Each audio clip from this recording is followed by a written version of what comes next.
Hello, good evening, every one of you. We are here once again, and we are going through the book of Galatians reading. We have completed Galatians 1 and 2. On Galatians 1, we have seen that how Paul emphasizes on no other gospel than the word that he preached to them, to the Galatians.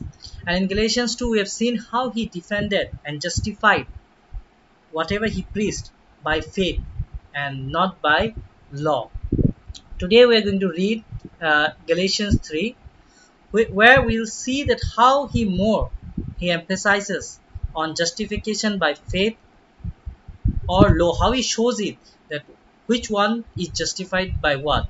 And as he already said in number 2, Galatians 2, justification by faith, but now in Galatians 3 is going to more emphasize on it. So Galatians 3 starts with a reminder that the Spirit is received by faith, not by observing the law. Paul goes on to explain that everyone trying to live by the law is under a curse. Christ became the curse for us. So the same blessing given to Abraham may be given to all who believe. He emphasizes that the true purpose of the law was to lead us to Christ, that we might be justified by faith, showing that if we belong to Christ, then we are heirs according to the promise given to Abraham. So let's do the reading. Galatians 3 today. Today I'm going to read from ESV version. So let's start the reading. Galatians 3, by faith or by the works of the law. Number 1. O foolish Galatians, who has bewitched you?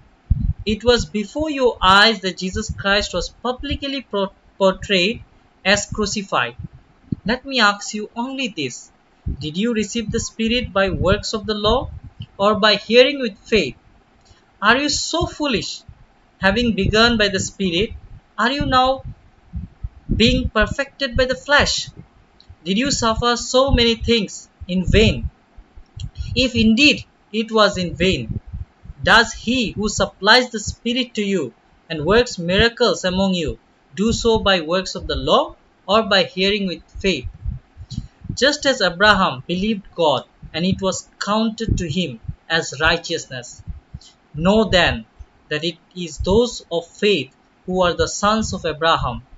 And the scripture, foreseeing that God would justify the Gentiles by faith, preached the gospel beforehand to Abraham, saying, In you shall all the nations be blessed. So then, those who are of faith are blessed along with Abraham, the man of faith. The righteous shall live by faith. For all who rely on works of the law are under a curse.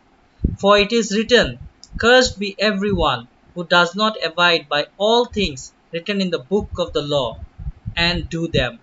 Now it is evident that no one is justified before God by the law, for the righteous shall live by faith.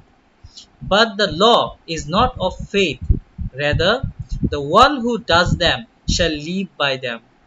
Christ redeemed us from the curse of the law by becoming a curse for us. For it is written, Cursed is everyone who is hanged on a tree, so that in Christ Jesus the blessing of Abraham might come to the Gentiles, so that we might receive the promised Spirit through faith. The law and the promise. To give a human example, brothers, even with a man-made covenant, no one annuls it or adds to it once it has been ratified. Now the promises were made to Abraham and to his offspring.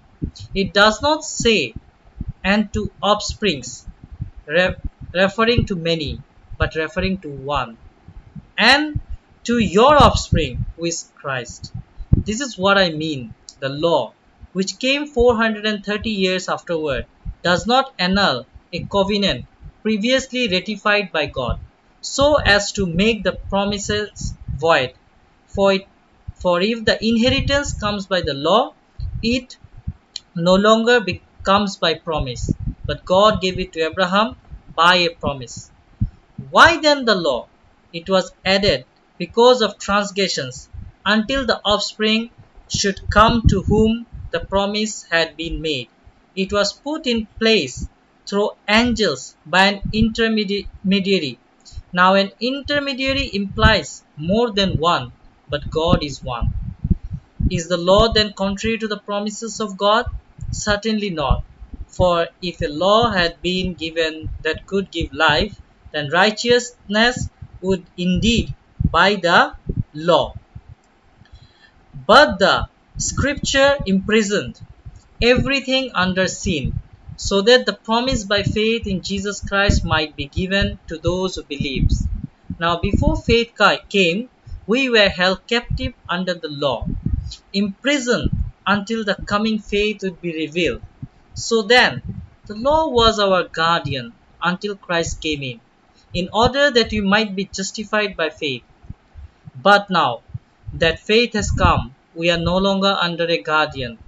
For in Christ Jesus you are all sons of God through faith. For as many of you as were baptized into Christ have put on Christ.